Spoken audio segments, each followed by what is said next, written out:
Expert में। आज की वीडियो में हम बात करेंगे वेट लॉस सप्लीमेंट्स की, जो अक्सर लोग अपने वेट कम करने के लिए खाने लगते हैं। लेकिन ये वेट लॉस सप्लीमेंट्स आपकी बॉडी पर क्या साइड इफेक्ट्स करती हैं और कैसे आपको बहुत ज़्यादा बीमार कर सकती हैं, आइए जानते हैं। आजकल हर कोई वेट लॉस करने के लिए कई तरीके आजमाते हैं। इनमें बहुत लोग ऐसे भी हैं जो वज़न कम करने के लिए सप्लीमेंट्स को बेहतर तरीका मानते हैं और इसी को फॉलो करते हुए तरह तरह की दवाइयाँ लेते हैं। लेकिन क्या आप जानते हैं कि वेट लॉस का ये तरीका एक्सपर्ट्स के लिहाज से बिल्कुल सही नहीं है? जी हाँ, डाइटिशियन के अनुसार वज़न कम करने के लिए दवाइयों का सेवन करने से आपको कई तरह के साइड इफ़ेक्ट्स हो सकते हैं और ये आपको काफ़ी ज़्यादा बीमार कर सकते हैं। लेकिन उससे पहले जानते हैं कि वेट लॉस सप्लीमेंट्स क्या होती हैं और कितने टाइप्स की होती हैं। वेट लॉस सप्लीमेंट्स ऐसे प्रोडक्ट्स होते हैं जो तेज़ी से वज़न घटाने का दावा करते हैं। इनका काम शरीर में फैट बर्निंग को बढ़ाना, मेटाबॉलिज्म को तेज़ करना, भूख को कम करना और शरीर में एक्सेस वाटर को निकालना होता है। ये आपको अलग अलग तरीके में मिलते हैं, जैसे कि कैप्सूल्स, पाउडर, टी और लिक्विड फॉर्म में। हालांकि इनको उपयोग करने से पहले इनके काम करने के तरीके और उनसे जुड़े जोखिम को समझना ज़रूरी है।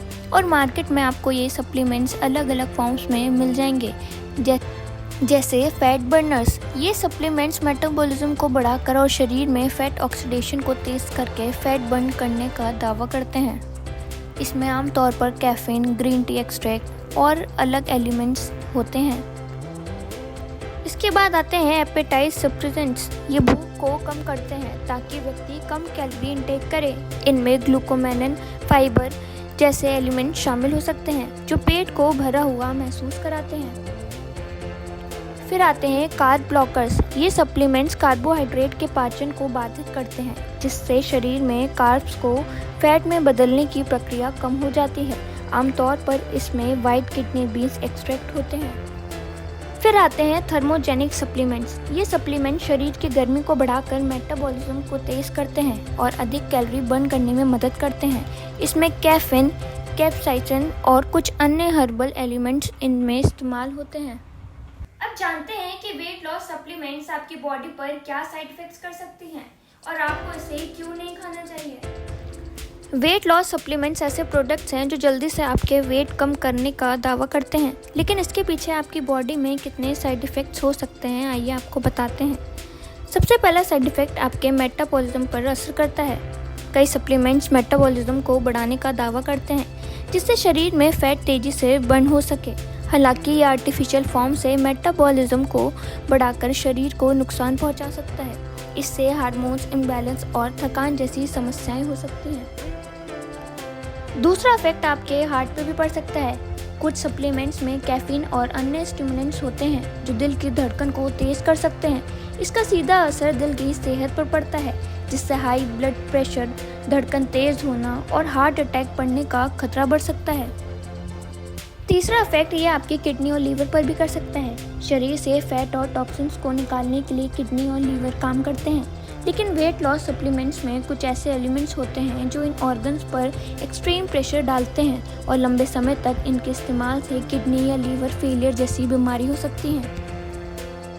और यही नहीं, कई बार ये सप्लीमेंट्स हमारे डाइजेस्टिव सिस्टम पर बुरा असर डाल सकती हैं। इससे कॉन्स्टिपेशन, डायरिया, पेट में ऐंठन और इनडाइजेशन जैसी समस्याएं हो सकती हैं।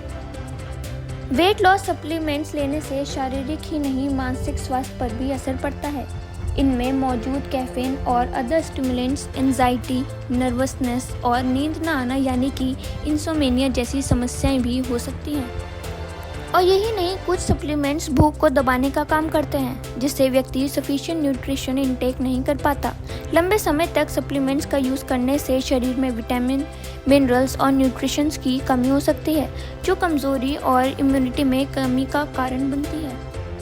और इतना करने के बावजूद भी ज़्यादातर सप्लीमेंट शरीर के पानी के वज़न को कम करके टेम्पररी वज़न घटाने का दावा करते हैं, लेकिन जैसे ही सप्लीमेंट्स का उपयोग बंद किया जाता है, वज़न वापस बढ़ने लगता है।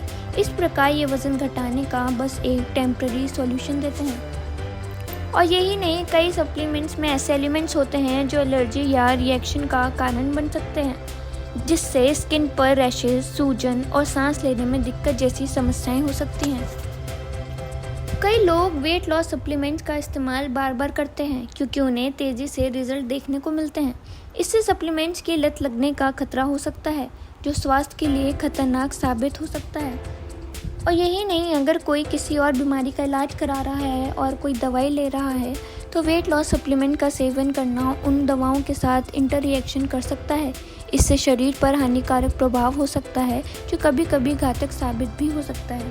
अब सवाल आता है कि अगर ये वेट लॉस सप्लीमेंट्स इतने साइड इफेक्ट्स करती हैं, तो गवर्नमेंट और सोशल मीडिया इन्फ्लुएंसर्स इसको प्रमोट क्यों कर रहे हैं और क्यों ये मार्केट में खुलेआम बिक रही है? सोशल मीडिया इन्फ्लुएंसर्स के वेट लॉस सप्लीमेंट्स को प्रमोट करने के पीछे कई मेन रीजंस हो सकते हैं, जिसमें सबसे बड़ा रीज़न आता है economic benefits. Social media influencers की पॉपुलैरिटी और उनके फॉलोअर्स की संख्या को देखते हुए कंपनियां उनके चैनल से अधिक कस्टमर तक पहुंचने का प्रयास करती हैं। वेट लॉस, फिटनेस और ब्यूटी से जुड़े प्रोडक्ट्स हमेशा ही लोगों में सेंटर ऑफ अट्रैक्शन होते हैं। इन्फ्लुएंसर्स का प्रमोशन इन प्रोडक्ट्स को और भी अट्रैक्ट बनाता है, जिससे लोग बिना ज़्यादा सोचे समझे इनका यूज़ कर लेते हैं। कई बार इन्फ्लुएंसर्स खुद भी पूरी तरह से इन प्रोडक्ट्स के साइड इफ़ेक्ट्स से अनजान होते हैं। कंपनियां उन्हें केवल पॉजिटिव एस्पेक्ट्स के बारे में जानकारी देती हैं और प्रोडक्ट को सेफ बताते हैं। ऐसे में इन्फ्लुएंसर्स ये सोचते हैं कि अगर कंपनियां इन्हें प्रमोट कर रही हैं तो ये प्रोडक्ट्स सुरक्षित होंगे। कुछ इन्फ्लुएंसर्स को ये भी समझ आता है कि इन प्रोडक्ट्स के कुछ साइड इफ़ेक्ट्स हो सकते हैं, लेकिन फिर भी वो इनका प्रमोशन करते हैं क्योंकि उन्हें फाइनेंशियल बेनिफिट ज़्यादा अट्रैक्ट करता है। कई बार वे ब्रांड की जिम्मेदारी पर निर्भर रहते हैं और मानते हैं कि अगर प्रोडक्ट हानिकारक होता तो उसे बाज़ार में बेचने की अनुमति नहीं मिलती। वेट लॉस सप्लीमेंट्स पर पूरी तरह से बैन ना लगाने का कारण ये है कि सरकार और FSSAI यानी food safety and standards authority of India in supplements को पूरी तरह से गैर कानूनी नहीं मानती, बल्कि इन्हें कुछ फिक्स गाइडलाइंस के तहत कंट्रोल करती है। सप्लीमेंट्स को बाज़ार में बेचने की अनुमति दी जाती है, लेकिन इसके लिए कुछ शर्तें होती हैं, जैसे क्वालिटी टेस्टिंग, इंश्योर सेफ्टी करना और मिसलीडिंग एडवर्टाइजिंग ना करना। हर वेट लॉस सप्लीमेंट खतरनाक नहीं होता। कुछ सप्लीमेंट में नेचुरल और साइंटिफिक फॉर्म से प्रूवन एलिमेंट होते हैं जो शरीर के लिए सुरक्षित होते हैं। सरकार इन्हें पूरी तरह से बैन करने के बजाय इन्हें कंट्रोल करने की कोशिश करती है ताकि सेफ सप्लीमेंट्स का इस्तेमाल जारी रहे। दूसरा रीज़न ये है कि वेट लॉस के लिए सप्लीमेंट्स की मांग बहुत ज़्यादा है। लोग तेज़ी से वज़न घटाने के रेमेडी ढूंढते हैं और सप्लीमेंट्स को एक शॉर्टकट मानते हैं, इसलिए इनकी बिक्री से रिलेटेड इंडस्ट्रीज़ पर पूरी तरह से बैन लगाना आर्थिक दृष्टिकोण से मुश्किल हो सकता है। FSSAI और ड्रग्स एंड कॉस्मेटिक एक्ट के तहत सप्लीमेंट्स को कुछ मानकों का पालन करना होता है। इनमें उनकी मटेरियल, मेथड ऑफ यूज़ और सिक्योरिटी चेक होती है। अगर कोई सप्लीमेंट इन रूल्स का उल्लंघन करता है या स्वास्थ्य को गंभीर रूप से नुकसान पहुंचाने वाला पाया जाता है तो उसे बाजार से हटा लिया जाता है।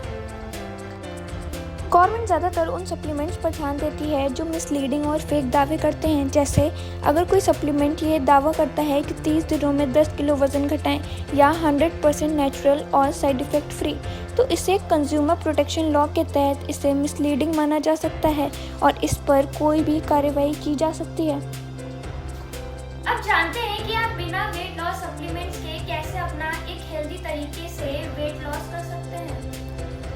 बिना किसी वेट लॉस सप्लीमेंट्स के आप इजीली अपना वेट कम कर सकते हैं। सबसे पहले अपने डाइट में कैलोरी के अमाउंट पर नज़र रखें। जितनी कैलोरी आप खाते हैं उससे अधिक कैलोरी बर्न करें। प्रोटीन से भरपूर फूड आइटम्स खाएं, जैसे अंडे, चिकन, दालें। ये भूख को कंट्रोल करने में मदद करते हैं और मांसपेशियों को बनाए रखते हैं। ताज़े फल और सब्जियां खाएं। ये न्यूट्रिशन से भरपूर होती हैं और इनमें कैलोरी कम होती है, जिससे वज़न कम करने में मदद मिलती है और आपकी हेल्थ भी अच्छी रहती है। अपने डाइट में फाइबर फूड खाएं, जैसे ओट्स, ब्राउन राइस, सब्जियां। ये आपको डाइजेशन में हेल्प करती हैं और पेट को भरा हुआ महसूस कराते हैं। साथ में चीनी और प्रोसेस्ड फूड से बचें। इसमें ज़्यादा कैलोरीज होती हैं जो आपके वेट को बढ़ा सकती हैं। रेगुलर एक्सरसाइज करें, जैसे दौड़ना, साइकिल चलाना, स्विमिंग और तेज़ चलने जैसे कार्डियो वर्कआउट करें जो कैलोरी बर्न करने और मेटाबॉलिज्म को बढ़ाने में मदद करते हैं। साथ में सफिशिएंट क्वांटिटी में पानी पीने से शरीर में मेटाबॉलिज्म को बढ़ावा मिलता है और भूख कम होती है। खाना खाने से पहले 1 गिलास पानी पीने से पेट जल्दी भर जाता है और आप कम खाते हैं। नींद की कमी से भूख बढ़ाने वाले हार्मोन्स का स्तर बढ़ जाता है और आप अधिक खाते हैं। इसलिए 7 से 8 घंटे की नींद अच्छी लेने से मेटाबॉलिज्म सही रहता है और वज़न कम करने में आपकी मदद करता है। धीरे धीरे खाना खाएं। धीरे धीरे खाने से आपका शरीर समय पर संकेत देता है कि पेट भर चुका है। इससे आप ज़रूरत से ज़्यादा खाने से बच सकते हैं। ध्यानपूर्वक खाने से आप खाने का आनंद लेते हैं और कम खाकर भी संतुष्ट महसूस करते हैं। वेट लॉस करने की शुरुआत में छोटे छोटे गोल्स बनाएं, जैसे वीक में 1 किलो वज़न कम करना। इससे आप मोटिवेट रहेंगे और लॉन्ग टर्म रिजल्ट देख सकेंगे। तो दोस्तों, आज की इस वीडियो में इतना ही। आई होप आपको ये वीडियो पसंद आई होगी। अगर ये वीडियो आपको अच्छी लगी तो प्लीज़ लाइक करना, कमेंट करना और ऐसे ही हेल्थ से रिलेटेड वीडियोस के लिए हमारे चैनल को सब्सक्राइब करना ना भूलें।